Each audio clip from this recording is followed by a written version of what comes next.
Halo para sahabat Feng Shui. Mari kita bahas satu prinsip Feng Shui yang banyak dikenal orang, yaitu Yin Yang, dan bagaimana aplikasinya. Banyak orang sudah mengenal hal ini, tetapi mari kita bicarakan lebih jelas. Prinsip Yin Yang bertujuan untuk mencapai keseimbangan. Dan kalau suatu keseimbangan tercapai, maka hal-hal yang baik akan terjadi. Prinsip ini tidak sama dengan prinsip yes or no, ya atau tidak. Bukan dua hal yang seperti itu, tetapi dua hal ini adalah ada bersama-sama. Yang satu mengisi yang lainnya. Dan mungkin merupakan satu fenomena di dalam dunia bahwa setiap fenomena itu mengandung yin dan yang, dan ada bersama-sama saling berinterelasi satu dengan lainnya. Sifat-sifat yin dan sifat-sifat yang merupakan dua hal yang seringkali dipertentangkan atau opposition, bertentangan satu dengan yang lain. Misalnya saja pria, wanita, siang dan malam, keras dan lembut, aktif dan pasif, ramai dan sunyi, gelap dan terang, dan seterusnya. Kedua sifat itu ada bersama-sama di dalam suatu fenomenon.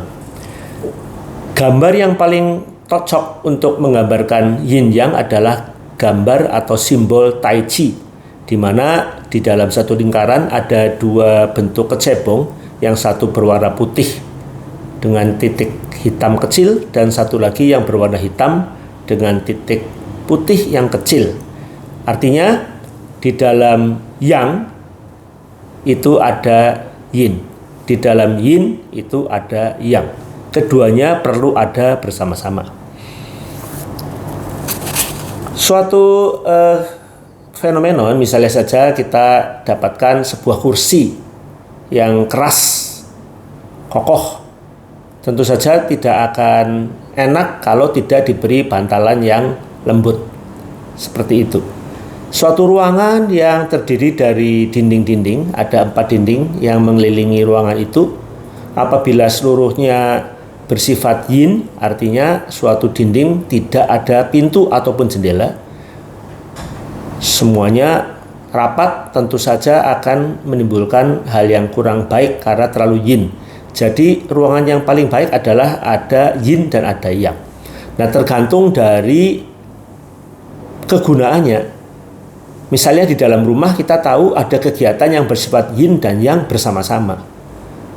Kegiatan itu umpamanya saja memasak, bekerja, itu merupakan kegiatan yang. Sedangkan kegiatan yang bersifat yin itu adalah beristirahat dan tidur. Nah, ruang-ruang yang dipakai untuk menampung kegiatan tersebut perlu disesuaikan. Misalnya saja untuk beristirahat dan tidur kita perlukan ruang yang bersifat yin.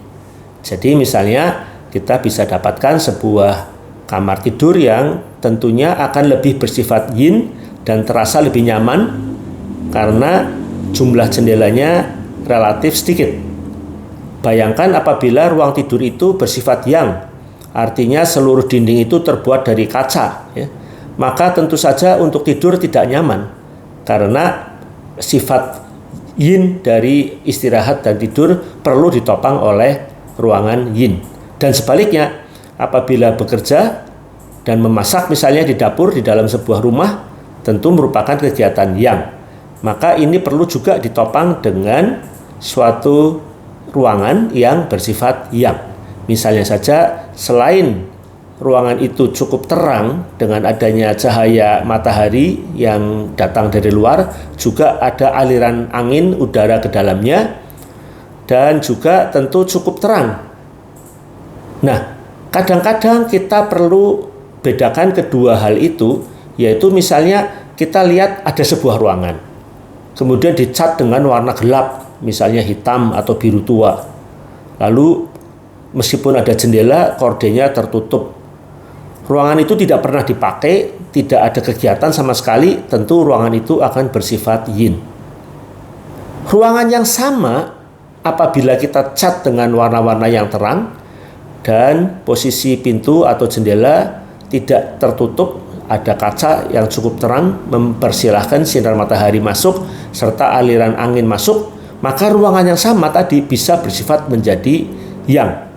Nah, dengan demikian sebetulnya yin dan yang itu adalah apa yang harus kita lakukan agar cukup seimbang antara satu dengan lainnya, sehingga membuat suatu fenomena di dalam kehidupan kita sangat nyaman dan baik. Itulah sifat-sifat yin dan yang dan penerapannya di dalam satu feng shui bangunan, misalnya di dalam rumah. Seperti kita lihat di dalam beberapa gambar yang kita lihat berikut ini. Demikian teman-teman tentang prinsip yin dan yang.